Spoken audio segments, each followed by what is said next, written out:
भक्ति भाव भादो नदी सब चली गहराय। भक्ति भाव भादो नदी सब चली गहराय। सरिता सोई सराहिए जेठ मास ठहराए कबीरा जेठ मास ठहराए। संत कविवर कबीरदास जी कह रहे हैं, भादों में नदियाँ उमड़ चलती हैं, परंतु उसी नदी की प्रशंसा है जो जेठ महीने में अधिक जलयुक्त हो।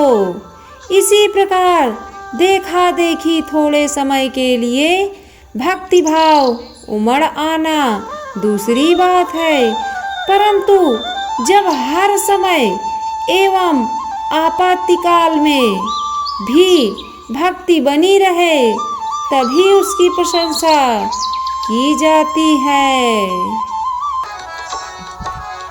भक्ति बीज पलटे नहीं जो जुग जाए आनंद। भक्ति बीज पलटे नहीं जो जुग जाए आनंद।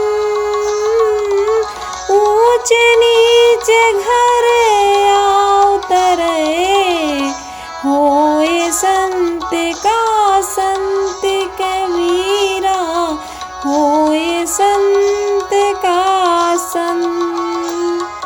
संत कबीरदास जी कह रहे हैं कि हुई भक्ति के बीज निष्फल नहीं होते, चाहे अनंतों युग बीत जाए।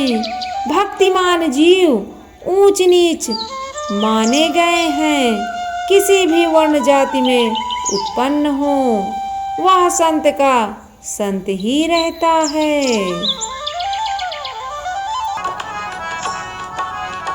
भक्ति कठिन अति दुर्लभ भेष सुगम नित सोय। भक्ति कठिन अति दुर्लभ भेष सुगम नित सोय। भक्ति जो नारी भेष से यह जाने सबको है मैया यह जाने सबको। संत कविवर कबीरदास जी इस दोहे के माध्यम से बता रहे हैं कि सच्ची भक्ति कठिन एवं अत्यंत दुर्लभ है और वेश बदल लेना तो सदैव सुलभ है। यह सब जानते हैं कि पहनावे को और वेश को भक्ति नहीं मानी गई है। भक्ति सच्ची निष्ठा से होती है। तात्पर्य यह है कि वैराग्य विवेक संपन्न सद्गुरु संत के प्रति प्रेम रखना प्रथम भक्ति है। फिर प्रेम के साथ सेवा अहिंसा सत्याचरण का पालन करना अपने आप होता है, क्योंकि प्रिय के गुण प्रेमी में स्वाभाविक आते हैं। विवेकवान वैराग्यवान सद्गुरु संतों के अतिरिक्त जीवों का अज्ञान अंधकार नाश करने वाला कोई नहीं है, अतः वे ही प्रेम के पात्र हैं और प्रिय हैं। उन्हीं के द्वारा उद्धार संभव है। भक्ति पदार्थ तब मिले जब गुरु होए सहाय। भक्ति पदार्थ तब मिले जब गुरु होए सहाय। प्रेम प्रीत की भक्ति जो पूर्ण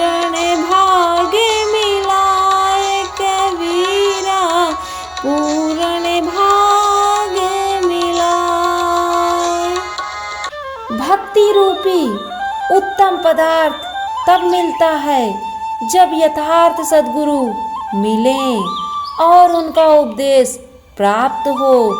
जो प्रेम प्रीति से पूर्ण भक्ति है वह पुरुषार्थ रूपी पूर्ण भाग्योदय से मिलता है। ये है कव्वर कबीरदास जी की वाणी, मानव प्राणी को भक्ति की परिभाषा बताते हुए।